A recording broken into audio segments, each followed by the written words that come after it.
Today, I am going back to my roots, where my fascination for geology first began, and a place that I have dreamed of seeing since I became a geologist. I am so excited. Hi everybody and welcome back to Elley Knows Rocks. Right now I am standing on the edge of a cliff at Partington Cove. This is an old smuggler's cove. It's McWay Falls. It's an 80-foot continuous waterfall. I'm on Pfeiffer Beach in front of Keyhole Rock, standing on the iconic garnet sand. It is so windy I can barely talk. And today I'm here in Big Sur and I'm going to be talking about the geology of the coastline. So thank you guys so much for joining me on this adventure, and let's go see what we find. For those of you who are new, I'm Elley Ringo, an economic geologist, independent geologic consultant, and an avid rockhound. I love being outside and enjoying the rocks and minerals around me, exploring the unknown and finding amazing things, all while explaining the geology, sharing some fun earth science facts, and encouraging you to get outdoors. So I hope you subscribe and become part of my adventure. Performing the morning walk around. It's about 4:20 a.m. and we are leaving for Big Sur. Whew. This is gonna be a good day. The sunrise was beautiful to see come up, but we were going into a 40-knot headwind. You can see we're both pretty tired. Pit stops in Bakersfield and kept on going. Now this next part is pretty cool. These hills are the start of the Santa Lucia Range along the coastline. They're primarily made up of granitic rock from the Salinian block, tectonically influenced by the San Andreas and the Sur Nacimiento faults. They're also comprised of Mesozoic Franciscan granite and pre-Cretaceous metamorphic rocks mixed in with a little Miocene marine sediments. And Dan was telling me that this is some famous racetrack in California, but I have no idea what it's called, but it's pretty cool. And 6 hours later, we land in Monterey, California. I was so happy to see the ocean. We made it at the airport, getting out. Oh, It was a good flight. We had quite a bit of headwind, but we're here. We made it. It smells like the ocean. All that blue mixed sky ocean. We quickly jumped in our rental car and head off to Julia Pfeiffer Burns State Park, the location of McWay Falls. Flowing year-round out of McWay Creek, McWay Falls is considered a tide fall. And even though that's not a typical term, it just means the water flows directly over the cliff into the Pacific Ocean at high tide. It has been a minute since I have been on the coast. I have like the biggest little kid vibes right now of the smells, getting lost, poison oak, poison ivy, blackberries, getting scared to death by my mom with the bears in the woods, agate hunting with my dad, you know, living right on the coastline for so long. And I'm back at the coast and Dan's back there trying to hobble along with me. Oh my gosh. Hopefully here in a second we're gonna see something really cool. Oh my gosh, the ocean. This is not like seeing the Grand Canyon for the first time or anything like that, but it does give you like, just to be here, just to see it. It's amazing. Man. Say hi, sweetie. Hi. Oh my gosh.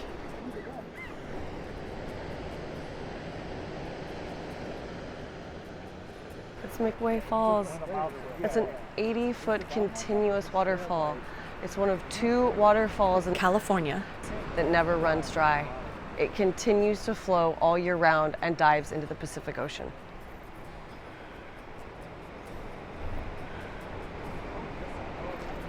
Isn't that amazing?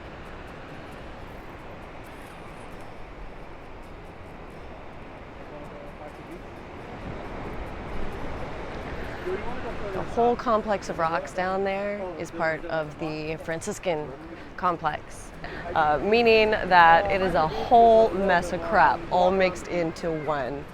There is a handful of rocks that underlie those falls. and the Franciscan complex contains a melange sequence. Inside of a geologic system, it's like the epitome of entropy, which is chaos in a box. And so while this was forming, it consists a lot of deep ocean crust and mantle rocks that have all been squished together and essentially brought up to the surface to make the mountains that we have today. And that's highly, highly due to all of the convergent boundaries that we have right along the Pacific coast. All right, guys, this is actually a metamorphic rock. You would think it was an igneous rock, but it is not. This is, again, part of the Franciscan Formation. Look at this, guys. This is really cool. This is a metavolcanic. So it's a metamorphic rock. I believe that it is called a Granophells. And it has a almost granitic texture. It has equally sized grains throughout the entire thing with no foliation of lamination. So it doesn't have any waves in it. It doesn't have any minerals that line up perfectly, but it is still a metamorphic rock. And if we're looking at some of this on the different sides, there's enough metamorphism happening that we're actually starting to see serpentine throughout some of the veins. I was fully geeking out over everything from the flowers to the smells to the beautiful ocean. So we jump in the car and we head further up the coast to our next stop, Partington Cove.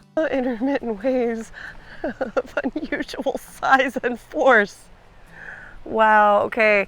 This is so giving vibes of the forbidden forest of the ROUSs, the rodents of unusual size. Dave, you will so appreciate that. That's awesome. Oh, how pretty.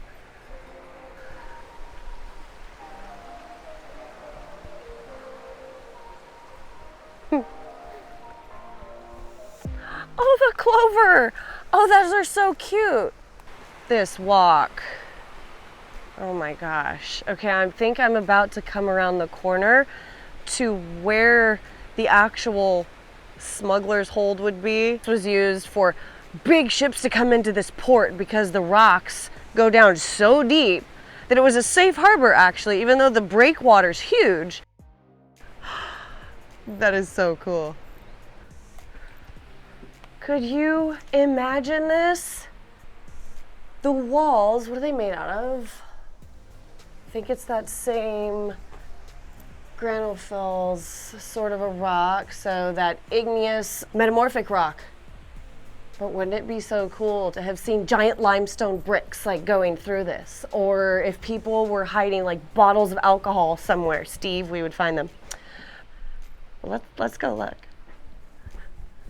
This whole area, under legend, said that during Prohibition, this area was used in order to store and smuggle alcohol, and was taken to the ships that would come to port. Essentially, I guess they were making sure that the sailors were happy and safe and all the above. And not only that, when this was in its heyday, it was used to transport huge stones of limestone, like big old chunks. Then it was also used for transporting of tanning bark and lumber. And tanning bark is something that they use when they tan leather. For trade and for, I guess, people that needed it, they would bring their ships in here and they'd take it somewhere else. I mean, that's pretty neat that the rocks provided a safe enough, deep enough harbor where the ships wouldn't run aground and they were cooled away anchored. I'm hoping to be able to see how deep this is.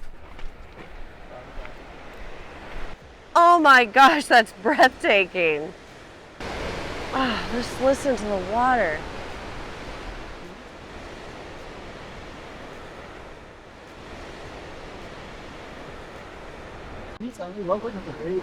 Like this or like that inner circle. The wave action is just purely the waves and turbidity, or the amount of sand and gravel that's in the water is what makes a water turbid. The water with just force rushing up against these metamorphic rocks. This looks like it could be maybe gray wacky, some greenstone, serpentine group, kind of all mixed in together. In the wall, that's actually probably a big old fault line that goes up. That's just, it's amazing.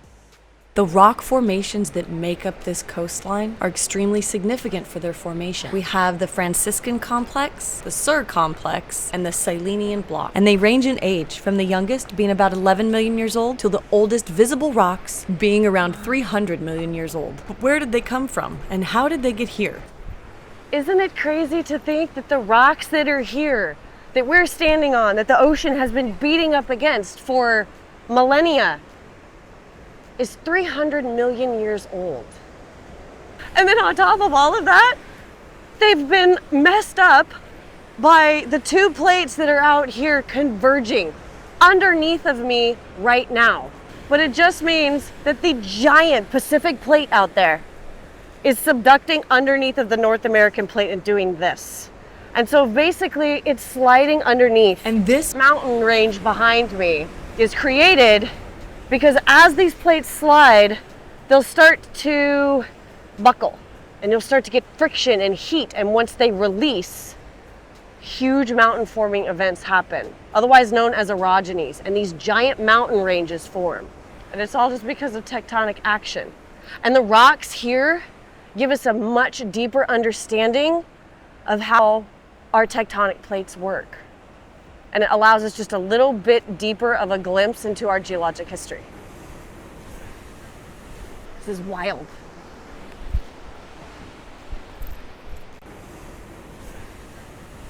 Before leaving this beautiful spot, I take in more of the nature and the surroundings around me before we head to Pfeiffer Falls and embark on a couple-mile hike to our next geological location.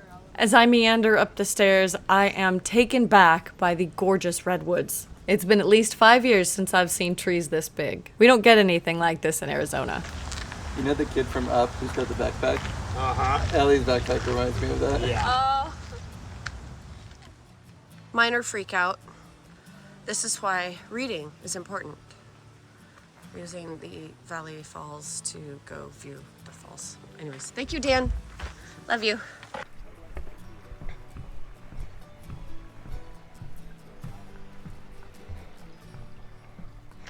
I love the redwoods. They're so pretty.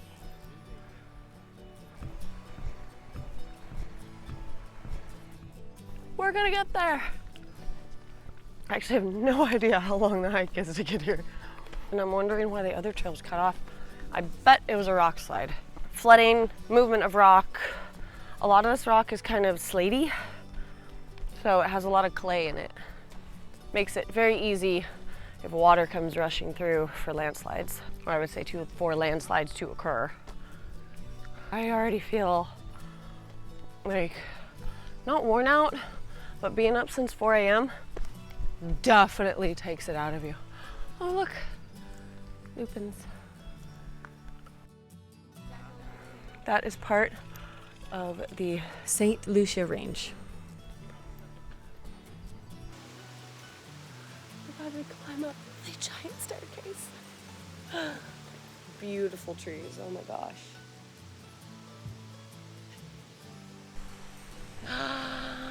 Look.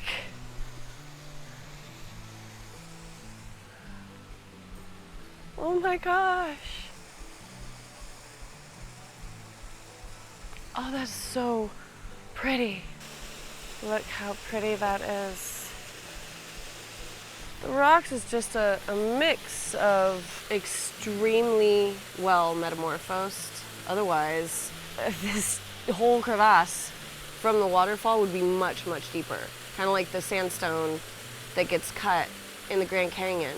It's cut so much quicker because the water peels off little tiny grains and it flows down the water with them, essentially sanding the rock as it goes down. This doesn't have that ability. The only rocks that are falling down are big, big pebbles or soil, and soil's organic, so that's not gonna hurt the rock really. The roots, though, could create fractures. If it freezes here, I don't think it really does. The frost or the ice could get big enough in order to crack the rock, but it's hard enough that the water really can't hurt it. We just wrapped on an interview for Douglas Kalajian, but this series is called Creator Radar, where I'm highlighting YouTubers across different genres.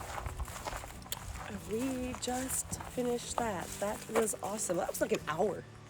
That was, and it got a little chilly. It is. I have goosebumps. You guys know I'm a chicken anyways when it comes to the cold, so.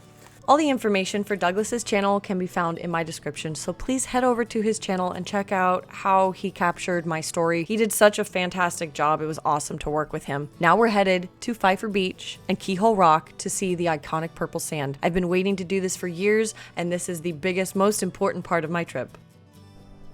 Oh, you can already see it's a different color. Oh my gosh. That's so cool. Oh my gosh, it's actually all over the ground.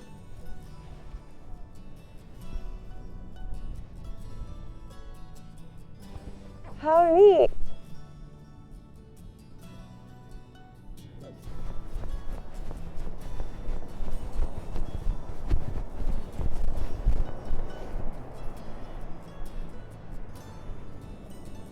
Look, it's garnet sand. Oh, cool.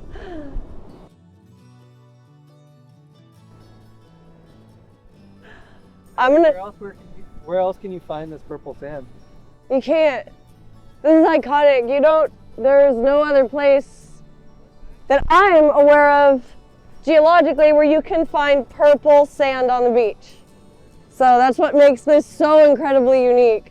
You know, they have black sands in Hawaii, they have green sands, they've got things like that, and you have multicolored rocks that go everywhere, but you don't find purple sand next to the ocean. Woo! I'm walking backwards just so that I don't get sand in my face.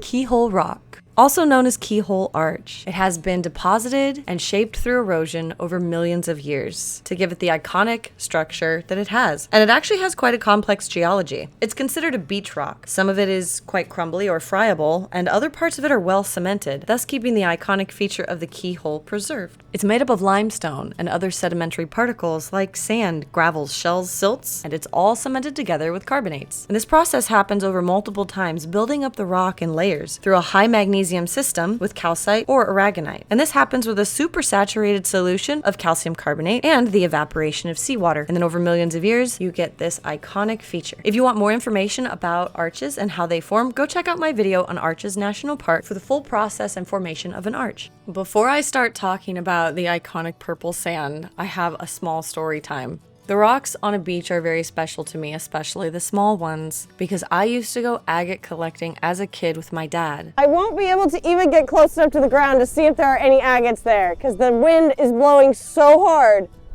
But these are the little types of rocks I used to look through.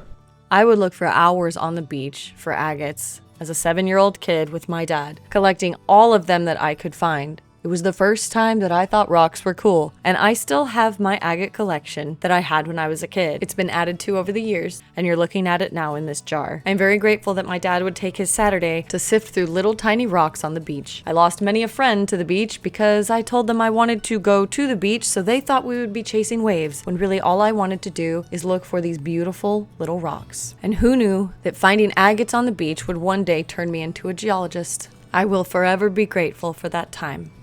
Thank you, Dad. Like most beaches along the Pacific coast, the sand grains are made up of quartz, but the thing that makes Pfeiffer Beach iconic is the little purple grains of sand. These beautiful purple grains of sand come from broken down almandine pyrope garnets, and manganese-rich mineralized sand are weathered out from metamorphic rocks in the surrounding cliffs. And the little particles make their way down to the beach through massive rainstorms and other erosional processes. The sand is not uniformly purple, and this is due to how heavy the garnet sand is. As the tidal waves move the sand about, the heavier particles of sand will collect together and intermix with the quartz sand that is already on the beach. Although there are other places around the world that have colorized sand, none of them have the iconic purple color of Pfeiffer Beach in Big Sur, California. Wow, okay, let's test the theory real quick. Yep, it's like just intermixed all of my shoes. This is such a cool experience. Oh, I could just right here. Make a purple sand angel. I already have so much sand everywhere. Oh my gosh. Ah! It's wild. Wow, you can really see it like going on this path. Yeah. Guys, just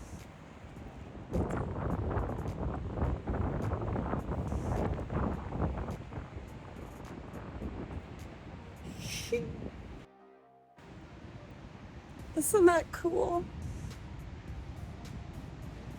I could have sat and played in the sand all day, but I knew that we had quite a drive and a big flight home, so I had to stop playtime in the sand. As we get ready to leave, I am just taking it all in. This was such a dream to come here. Now for our drive home. My mouth is full of sand. That's gross. What? Did you have fun? Yeah. Yeah? Douglas, say goodbye to the camera. See you in the next episode. This was so much fun. Thank you. This was Thank really you. cool. Wow, you guys made all the effort. So We took off from Monterey about 10 p.m. at night and had an extremely grueling flight all the way back to Lake Havasu and finally landed. 2:07 a.m. And we made it back in one piece. We are tired. We have almost been up for 24 hours. We've been up, 22 hours to make this happen. Thank you, Dan. Love you. Thank you guys so much for joining me on this adventure. I hope you loved it, and I hope you loved seeing this amazing geology. And I'll see you on the next one. And Dan is missing. Dan's gone. Dan's gone! You're converging underneath of me right now. That sounds way more dirty than it actually is. And it's bigger than I thought it would be. That is so cool.